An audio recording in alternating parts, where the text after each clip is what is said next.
food addict 303. Good evening. Vietnamese home cooking. Vietnamese home cooking, right? Without further ado, let's get straight to it, huh? Without further ado, huh?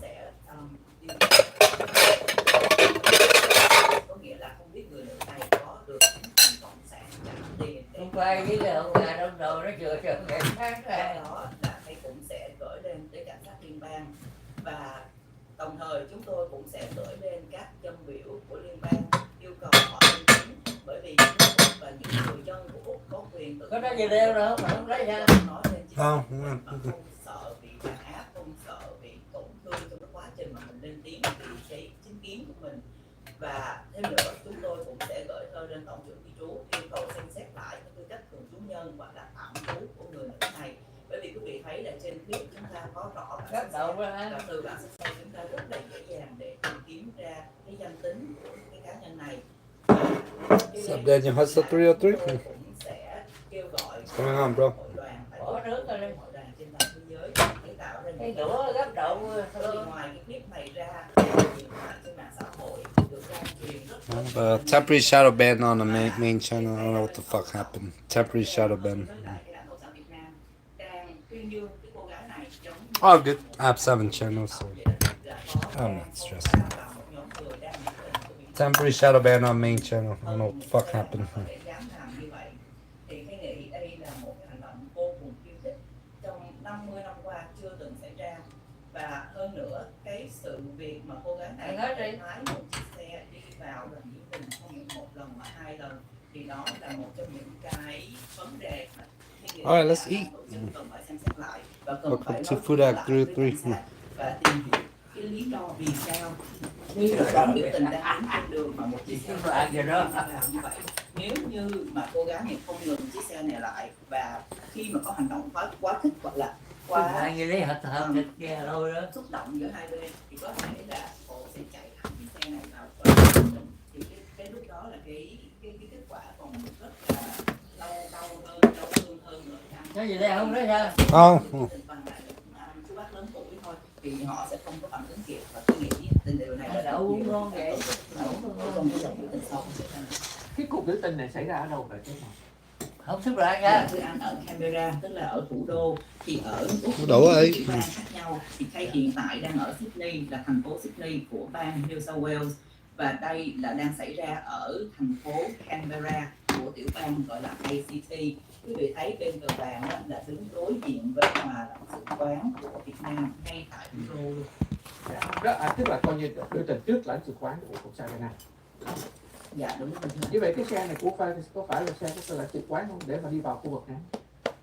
Dạ hiện tại thì chúng tôi vẫn chưa biết bởi vì cảnh sát vẫn chưa điều tra và vẫn chưa có bất kỳ một cái thông tin gì về cái người này. Tuy nhiên cái bản số xe là bản số xe của tiểu bang này, tiểu bang ACT thôi anh. Cho nên là có thể là người này cũng đang ở ACT chứ không phải là dân tiểu bang khác.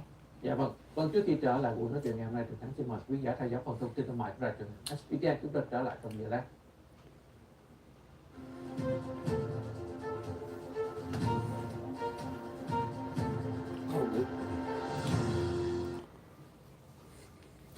Hai mươi năm qua, tổ hợp luật sư cổ phụ và anh Tuấn vươn lên để trở thành tổ hợp luật sư lớn nhất của người Mỹ gốc Việt tại Hoa Kỳ.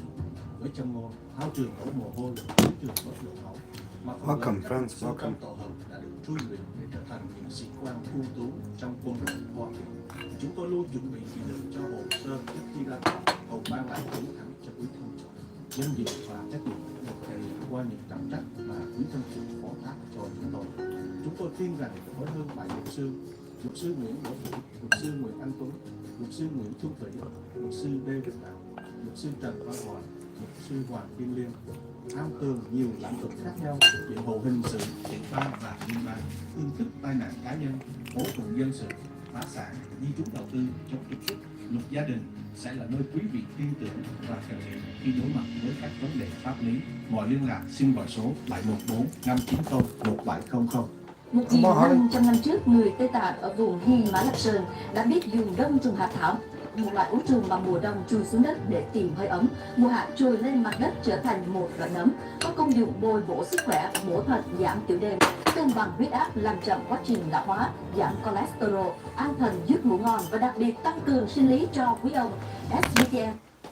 From 2010 to 2020, Colorado saw a 15% boost in population, largely on the Front Range, but Colorado had only one top spot on the list. Texas takes up 7 spots. Well, right now, tickets are on sale online for the 2025 Royal Gorge Whitewater Festival in Canyon City. This is happening on July 18th and 19th at Centennial Park and features kayak races, a floaty rodeo, that sounds fun, rafting slalom event, and a kids surfing competition. People living in Fremont County can get $2 off their tickets, which you can grab at coloradoboxoffice.com. Well, trending now, Durango's most unexpected repeat offender is caught once again. It's a kangaroo causing a lot of havoc in that community. Take a look here.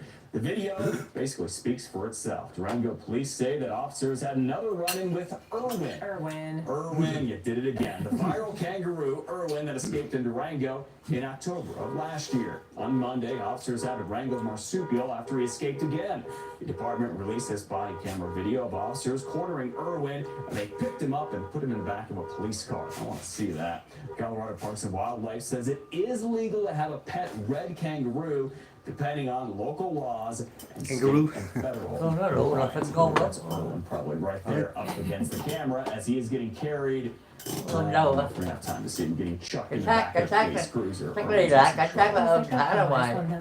And he did, and he's gonna pay the price for it. Kangaroo. Con nó là phải con. Now, Chief Meteorologist Dave Frazier with Colorado's most accurate forecast. A little bit of cloud cover moving across the area. Most of it is back here to the north and west. Southwest Colorado, beautiful day. Southeast Colorado, beautiful day there. A couple of clouds coming off. And you also 303. Pikes Peak, you can see down to the south. And then here in northeast Colorado, rain or a snow shower way up high. Again, moisture is coming out of Wyoming, but a lot of it is evaporating. Some of it is sneaking over the ridge and down here to the north and east. There's a few showers, and there may be 1 or 2 more of those. But not for Denver in the Front Range. The forecast was for dry conditions and beautiful sunny skies. And boy, that's what we have outside right now on the Backus and Schenker Skycam Network.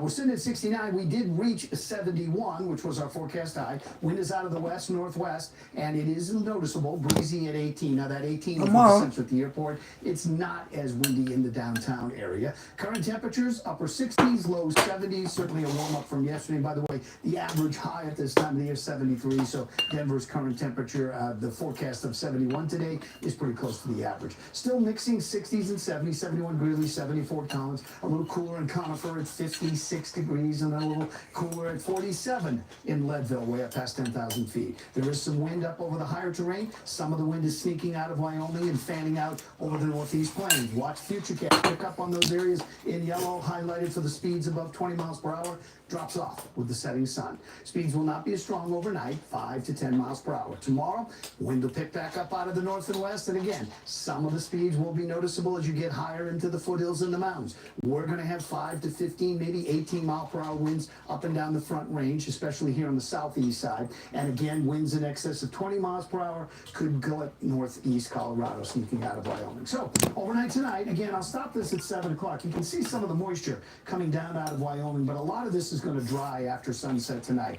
Tomorrow morning, there may be a sprinkle in these clouds out east. You can see just a hint of green. But for Denver on the Front Range, I think just a few morning clouds followed by beautiful sunshine midday and continued sunny skies until we get later in the afternoon. On the eastern plains, there will be streaks of clouds, and the same thing as you look into the mountains. Let me show you the wider view across the state. You'll see the northwesterly flow, which is going to dominate for the next few days. But that northwesterly flow is a downsloping flow. You may have noticed a little blue up here, clipping the northern mountains. Yes, sometimes the clouds have enough moisture, and then as they hit the higher peaks, you can squeeze out a rain or snow shower. But that's really about it. And that northwesterly flow will keep us dry along the Front Range and keep us on the warm side as temperatures continue to go from where we were yesterday in the 60s to the low 70s today. And then we've even got some 80s coming later this week. Some cloud cover late in the day down in the southeast corner. Lows tonight, Still got your chilly, if not cold, 30s. Close to freezing in Craig and Meeker and Steamboat, all at 33.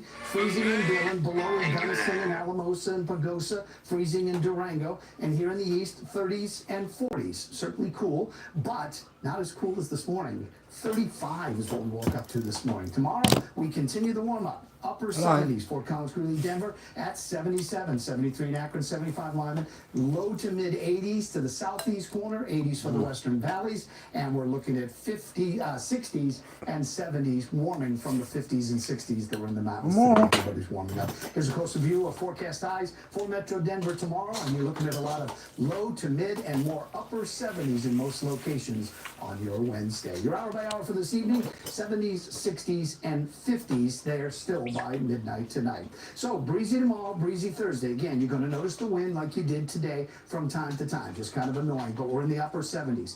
85 is our warmest day on Friday, and then we start to drop the temperature a little bit. Remember, 71 is average, so 75 with some scattered storms Saturday. Sunday is looking grayer, Sunday is looking cooler, and Sunday has the highest chance for showers and maybe a rumble of thunder. Not looking like a great day for outdoor activity at this point. And then Monday and Tuesday, the storm chances are still there. It's lower, so it's not a washout for your holiday. The Sports Desk is presented by Benton Alley Law. Are the dreams of a title for the Thunder are still alive? OKC is going to the conference finals. We didn't, so obviously we can't. If we could, we will win it. So I don't believe in those if stuff. So we had the opportunity, we didn't win it. So I think we can't. As the Western Conference Finals get started tonight in Oklahoma City for the second straight year, the Denver Nuggets are at home with one of the most important off seasons in franchise history looming. Nikola Jokic put it simply when he said he doesn't think Denver can win a title as constructed. If you want to take a positive from this postseason, Aaron Gordon put together one of the most impressive postseason runs. He had 2 game winners and another clutch 3, which sent a game into overtime. In Game 7, he put his career on the line while playing through a grade 2 hamstring strain, and despite coming up short, AG believes that the Nuggets can get back to winning another championship. Absolutely. Confidence doesn't waver. A couple of plays here or there could have changed the series. Confidence doesn't waver. I have full confidence in everybody in that locker room that we can do what we need to do and get it done.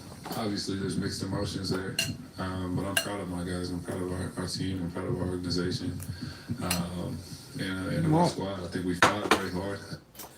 Through the playoffs, it felt like the Nuggets. Thanks for watching, fam. I'll see you on the next one. Their back due to injuries. In Michael Porter Jr.'s case, he literally was playing with one arm due to a shoulder strain he suffered in the Los Angeles Clippers series. A lot of trade.